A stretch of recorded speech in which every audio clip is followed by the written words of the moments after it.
آج جوان نشے کیوں کر رہا ہے؟ نشہ کیا ہے؟ نشہ سکون دیتا ہے۔ کس کو سکون دیتا ہے؟ دماغ کو۔ کیسا سکون دیتا ہے؟ سن کر دیتا ہے، اسے پتہ ہی نہیں ہوتا وہ کہاں ہے، یعنی اس کو حقیقت اس کے آگے چھپا دیتا ہے تو وہ سکون میں رہتا ہے۔ کیوں وہ تنگ ہے اس حقیقت سے جو اس کے اطراف میں ہے؟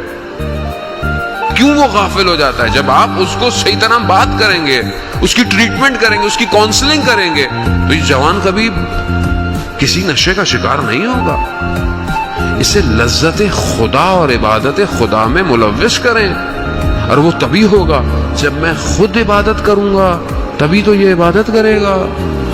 جب بچہ ساری زندگی یہ دیکھتا ہو کہ میرا باپ فجر سے پہلے ساری زندگی اٹھتا رہا ہے، تو خود اس کو بھی ہوگا کہ میں کب بڑا ہو کر تہجد پڑھوں گا۔